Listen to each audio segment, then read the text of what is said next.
You know it's Zordon's fault that Rita came back.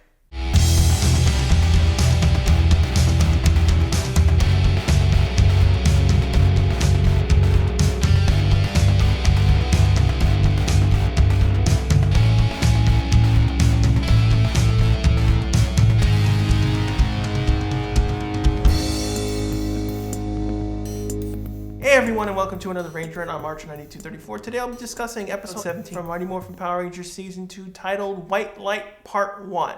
Now this episode is adapted from episode 17 of Die Ranger, but only for the monster footage. Other than that, the entire main story for this episode is American made only.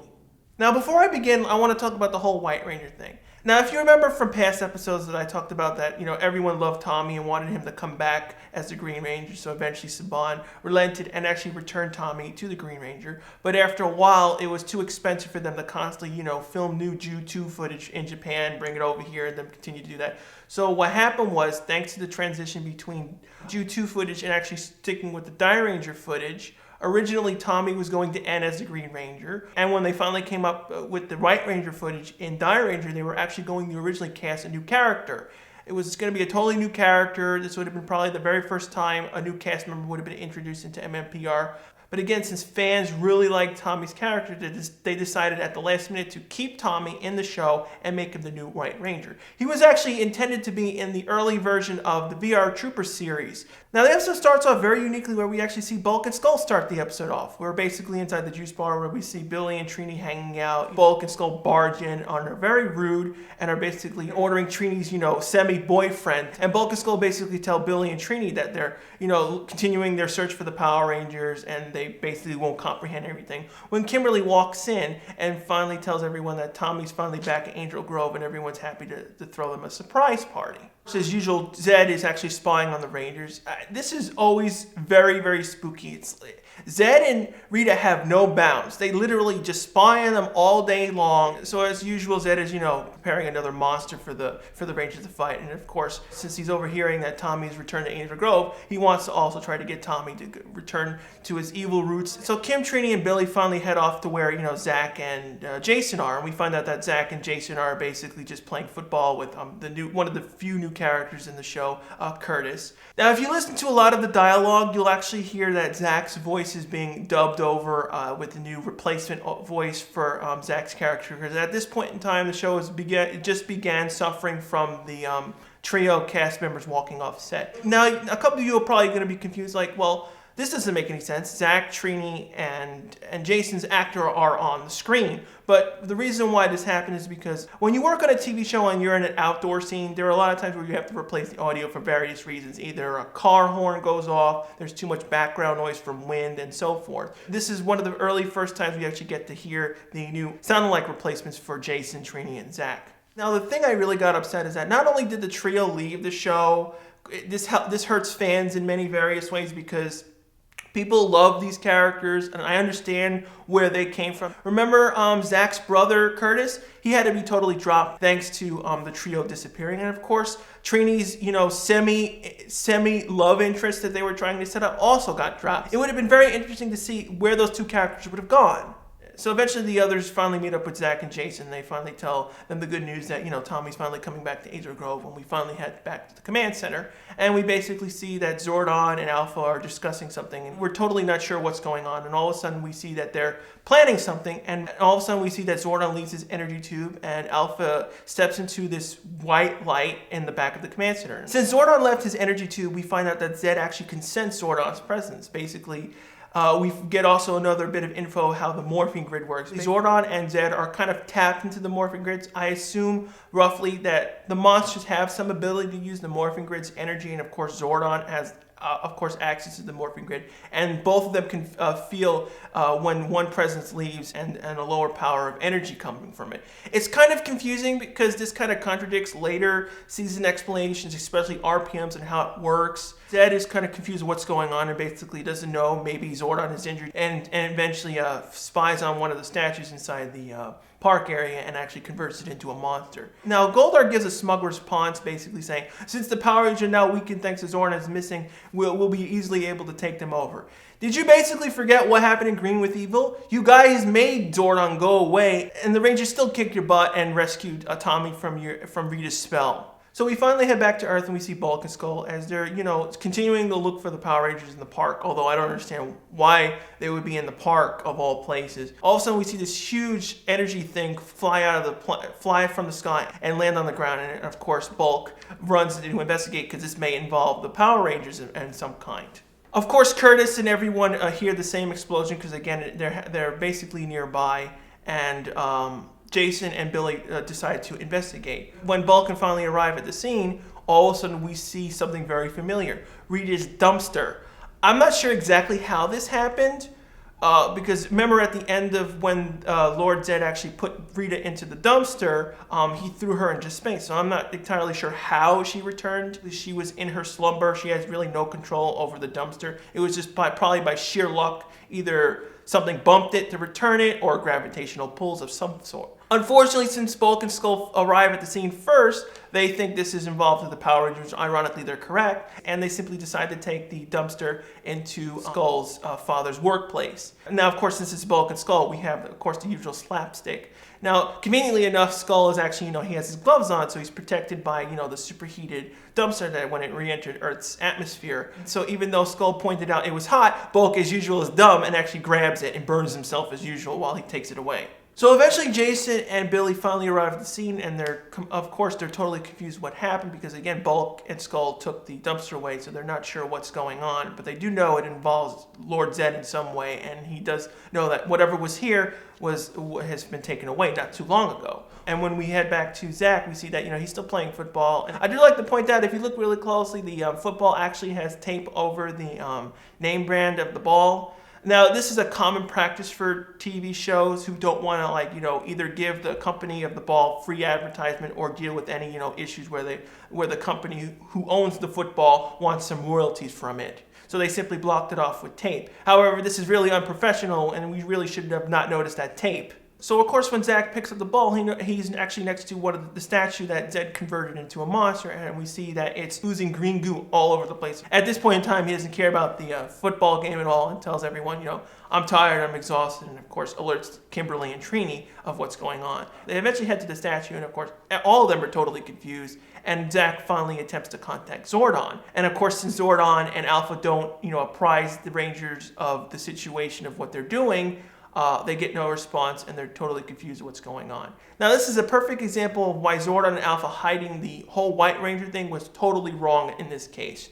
One, you're not telling the Rangers at all of their situation. I understand they're trying to keep the Rangers, not apprised of the situation because, they don't want to get their hopes up because they've dealt with so many times that Tommy has lost his powers, especially Kimberly, so they didn't want to tell them. But in this case, this is where it's wrong. Since Zordon and Alpha thought, well, since this is the perfect time to do this because there's no monster attack, they can't contact Zordon and Alpha at this point in time, and this totally screws up the team dynamic, basically. Without Zordon's help, they don't really know what's going on. Another example where this went wrong is that since Zordon is not in the command center, he didn't detect Rita's return to the planet. If Zordon was still in the command center and Alpha was monitoring everything, they would have found Rita, they would have picked it up before Bulk and Skull, and Rita would have been relaunched back into space, and we would have totally avoided Rita coming back. So basically, Zordon's one screwed up moment in the show caused Rita to return back to Earth. Eventually, Zach, since he doesn't know what to do, he basically calls, Billy and Jason back to where they are and was trying to discuss what's going on with the statue. Since Zed sees that the Power Rangers are next to the monster, he's worried that they might actually figure it out and sends the Super Putties to distract the Rangers while the monster is maturing.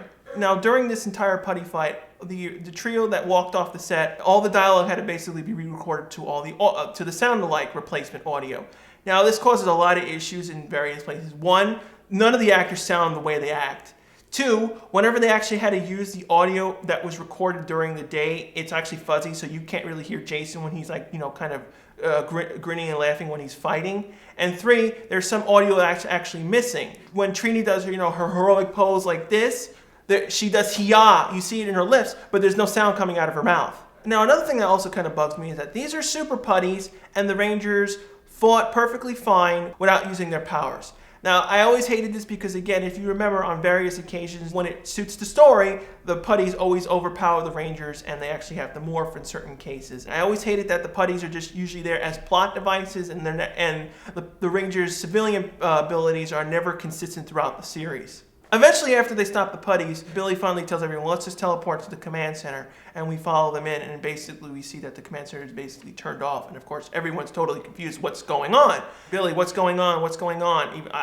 And he says, well, I don't know what's going on. I can't really do anything from right here, but I'll take the data disk that has all the information of what Alpha and Zordon have been doing throughout the day in the command center, and they head back to Billy's personal lab. While at Billy's lab, everyone is, of course, looking over Billy's shoulder, and of course, as usual, continually to ask him what's going on. And of course, Billy gets some answers, and he basically finds out that Zordon and Alpha have gone into some other place where this door of white light had gone. There's a special access code. And when unfortunately Zed basically gets tired of the monster maturing, he basically sends the monster out right then and there. Now this is actually a combination of Ju2 footage and the Die Ranger footage. Basically, when the Rangers finally morph and head to Nimrod's location, we basically see that the use of the Ju2 footage and the Die Ranger footage, because they're dealing with the split screen issue, because again, since this is Ju Ranger footage and Die Ranger, they never interacted with each other. If you notice, when Nimrod is doing attacks, they're either repeated, and also people who are familiar with MMPR will remember all the Ju2 footage that was reused in earlier episodes when the Rangers were ducking with the electricity attack going after them. So eventually Zed sends down his enlarging bomb and of course enlarges Nimrod. Now of course all the Rangers do their usual summoning of the Thunder Megazord. Now again, thanks to the trio walking off set, they actually had to reuse earlier audio dialogue from past episodes. That's the reason why if you listen to Jason's audio, it's all mono, low, muffled, because they stole the audio from a past episode. Same goes for when they were actually inside the cockpit fighting Nimrod. So after the Thunder Megazord is finally formed, we see that Nimrod has help. AC and DC, the Rangers are basically fighting 3-on-1. They don't have any answers of what's going on. They don't know the monster's weakness because, again, Alpha and Zordon are missing. So Billy decides to, teleport out of the Thunder Megazord and find out what's going on. Now, the thing that was weird, though, in this scene is that Billy basically says, I'm going to teleport, but then we cut to seeing that Billy is ejected from the Thunder Megazord. Would it have been that difficult to simply, shoot Billy teleporting out of the Thunder Megazord cockpit? The Thunder Megazord cockpit is a US cockpit. We were not using the Die Ranger cockpit because we couldn't use that footage. I don't understand why it was that complicated to do. So eventually Billy finally teleports into the command center and of course is still wondering what's going on. He knows that, well, Zordon must have a reasonable explanation of why they just simply picked up and left. They're not the type of people to, quit and give up and not tell anyone. Thanks to the information gathered from the disc, Billy has the access code for the white light door, eventually opens it up and steps through and lands on in a new location in the command center underground, and basically finds a ventilation grate and peers in, and we get the first introduction to the new White Ranger. Now, of course, Billy is totally fascinated with this because, again, he's the geek and wants to know what's going on, but of course is also basically puzzled. While Billy heads back to the other Rangers, we get another moment with Bulk Skull attempt to open up Rita's dumpster. Now, I always thought this was kind of crazy. I mean, Bulk and Skull have been part of Angel Grove since the beginning of the series. They've seen crazy stuff with monsters growing at 300 feet tall. They've seen a lot of explosions, so I always kind of got confused why they treated this so lightly. I mean, it could have been a bomb of some kind. It could have been a monster that could have just eaten them, but they just simply didn't care and wanted to open it up. So we finally head back to Billy's lab, and we find out that all the Rangers are basically all together, and Billy is finally going to spill the beans, and he finally tells everyone Zordon is making a new White Ranger. And of course, everyone is confused. Pissed off because why couldn't Tommy get this power, and basically figures out that's probably the reason why the command center was powered down, to transfer all the command center's power into the new White Ranger's suit.